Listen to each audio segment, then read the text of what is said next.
Drama ini berjudul Be With You. Tokoh utamanya adalah Woo Jin.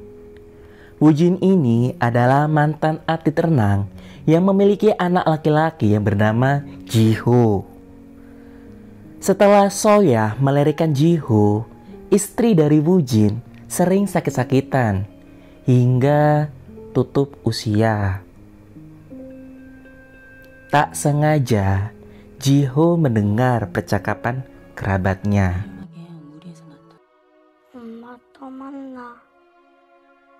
Satu tahun kemudian, Woo Jin merawat anaknya, berperan layaknya ayah sekaligus ibu dari Ji-ho. Tiap malam, Woo Jin berangkat kerja naik sepeda. Ia bekerja di tempat renang. Lalu Ji-ho terbiasa tidur di lemari bekas ibunya. Ketika bangun, Ji-ho melihat saluran berita cuaca. Ji-ho dari dulu percaya bahwa musim hujan bisa mengembalikan ibunya. Di situ Woo Jin merasa sedih dan tak terduga bahwa Ji-ho masih belum menerima kepergian ibunya. Namun Woo Jin di sini tidak mematahkan sayap anaknya. Dengan kata-kata yang sederhana dan penuh makna, Woo Jin dengan senyum mengatakan, 일단 기다려보자. Ji-ho percaya bahwa ibunya akan menepati janji, seperti kisah dongeng ibu penguin yang menemui anaknya lagi. Tak mudah bagi Woo Jin merawat anaknya. Layaknya seperti sosok ibu, tapi ia berusaha tegar. Dan kebiasaan sebelum berangkat, mereka selalu mencium foto Soya.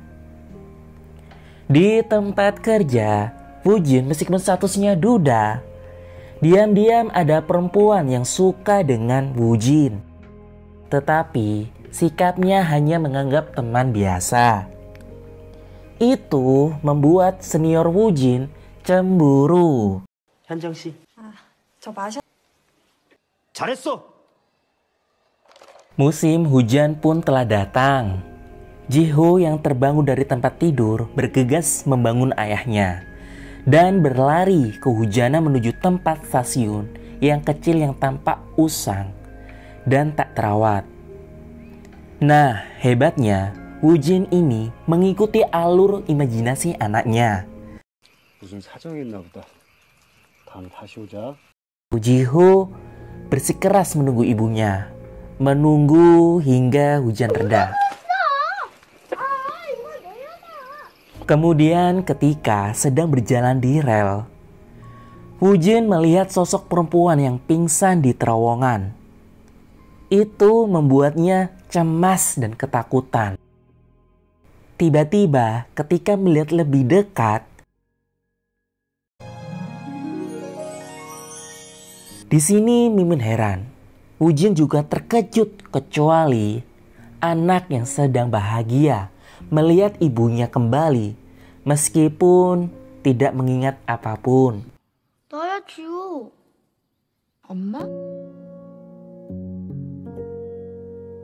Ketika sampai di rumah, Woo Jin dan anaknya sepakat untuk merahasiakan bahwa perempuan yang mirip Soya selama ini masih hidup dan tidak menceritakan kepada siapapun untuk berjaga-jaga Soya tidak pergi lagi dari kehidupan mereka.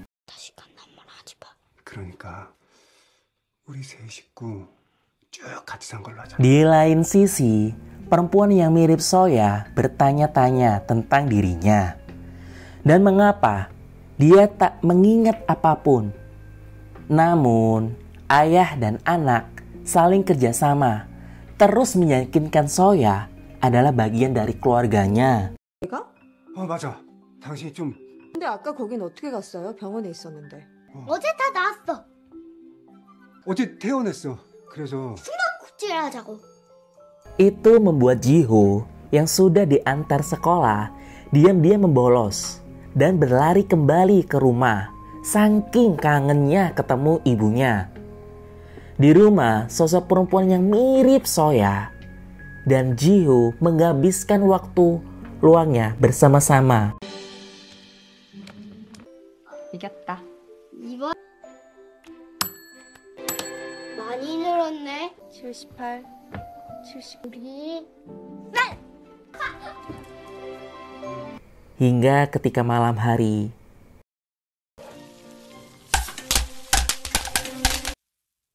괜찮아. sosok perempuan itu beneran nyata dan pikiran kosong yang membuatnya penasaran. Bagaimana ia bisa jatuh cinta dengan Woo Jin dan menjadi istri. Kemudian flashback dari cerita Woo Jin terjadi bahwa mereka dulu selama 3 tahun di sekolah dan kelas yang sama. Soya adalah perempuan terpandai di sekolah yang sulit didekati. Sedangkan Woo Jin adalah atlet renang dan hanya belajar setengah hari. Itu membuatnya jarang komunikasi dengan Soya. Lalu ada kejadian tak terduga yang membuat Woo Jin jatuh cinta, adalah bisa menyelamatkan Soya. Lalu ketika ada kelas menari, Woo Jin ditegur pelatih karena pengakuan kidal membuatnya salah terus. Tak lama berselang, Soya juga merasa melakukan kesalahan. Itu membuat pelatih menunjuk pasangan Woo Jin dan Soya bersama. Namun Woo Jin yang gugup tak sengaja mempermalukan Soya. Kejadian itu membuat hubungan mereka merenggang dan tak pernah berkomunikasi lagi sampai hari kelulusan. Hingga di hari kelulusan baru pertama kali itu pun Soya menghampiri Woo Jin dan temannya untuk menulis bagaimana kesan dan pesan selama 3 tahun. Hingga musim berganti musim, Woo Jin terus mencoba menelepon. Namun ia ragu. Sahabatnya terus membujuk. Singkat cerita, Woo Jin sangat senang ketika Soya mau bertemu.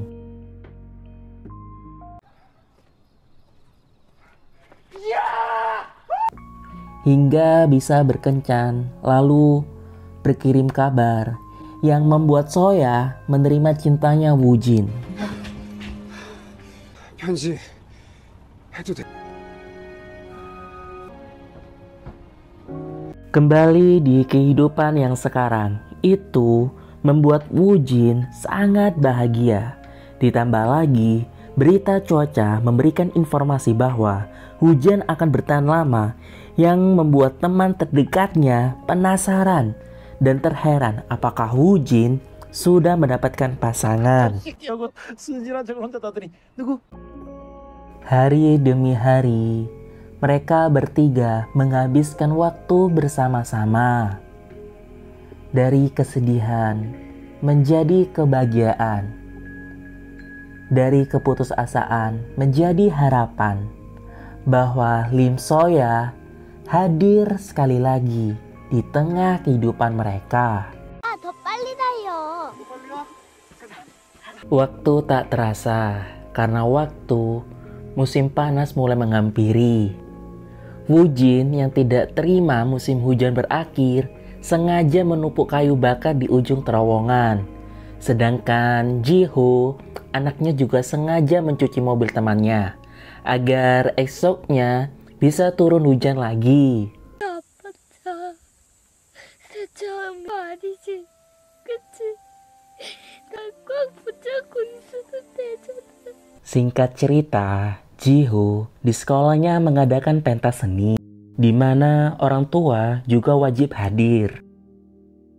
Woo Jin ingin segera ke sekolah, tapi tiba-tiba temannya tenggelam, yang membuat Woo Jin kebingungan memilih ke sekolah atau menyelamatkannya. Lalu tak berselang lama, Woo Jin memilih menyelamatkan temannya. yang membuatnya kelelahan dan pingsan. Di lain sisi, Soya terus menunggu suaminya. Ketika selesai bernyanyi, anak-anak diwajibkan ke depan menceritakan masa depannya mau seperti apa. Di mana banyak anak bercita-cita 꿈은 국가대표가 된 다음에 노래와 춤을 잘한다. 영은 제일의 항해사가 될 거다. 아이들이 제일 좋아하는 만화를 모델이 될 것이다가 되면 엄마가 게임을 많이. Lalu ketika semua anak sudah selesai, Jiho yang terdiam dan merenung hanya ingin bersama ibunya. 나는 청소를 잘한다. 나는 빨래는 팡팡 털었어. 감을 때는 절대 나는 요리도 잘한다. 물에 계란을 탁 꼭 지켜줄 거다. 좋겠다.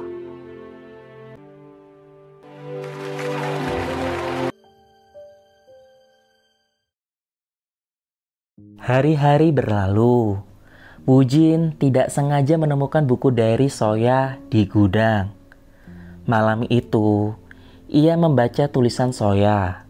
Jadi, dulu ternyata Soya juga menyukai Wujin di awal bertemu. Dan ketika Soya tenggelam, dia merasa malu. Dan ketika Wujin ingin meminjam pena, ia merasa bersalah. Kemudian ketika kelas penari, Soya sengaja mencari kesalahan agar bisa berpasangan dengannya. Dan selama 3 tahun itu, Soya masih belum juga berani mengungkapkan perasaannya.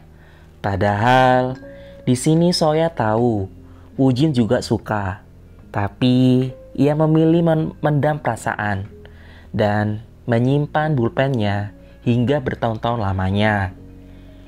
Pada akhirnya, ia senang mendapatkan kabar via telepon oleh Wujin dan bisa berkencan. Dan perlahan semakin dekat, tetapi putus di tengah jalan. 너무너무 보고 싶어. Karena Wujin mengidap penyakit yang mengakibatkan putus menjadi atlet renang. Seketika itu, Wujin ingin memutuskan hubungannya dengan Soya. Lalu, Soya mengalami kecelakaan pada saat Wujin datang ke Seoul, di mana plot twist terjadi. Ketika ia tersadar, ia terbangun di terowongan. Dan selama ini, ia melompat ke 8 tahun kemudian. Ketika ia berumur 25 tahun setelah kecelakaan. Ia berada di masa depan dan bertemu dengan Wujin yang sudah berumur 33 tahun. Dan pada akhirnya berpisah lagi. Ketika Soya tersadar, ia kembali di rumah sakit setelah koma 6 pekan. Ia menyangka itu mimpi. Namun setelah waktu berlalu, ia semakin ingat kenangan yang bersama mereka yang begitu nyata. Dan ia merahasiakan itu semua. Ia berusaha mendatangi tempat-tempat kejadian masa depan itu yang membuatnya semakin yakin kalau Wujin adalah takdirnya. Jikalau ia tidak menikahi Wujin, mungkin ia tidak meninggal di umur 33 tahun. Tetapi kebahagiaan tidak bisa disusahkan karena Wujin dan Jiho menunggunya di masa depan. Seberkas cahaya terang menyinari hidupnya untuk terus bersama meskipun maut memisahkan. 그렇게 정해져 있어.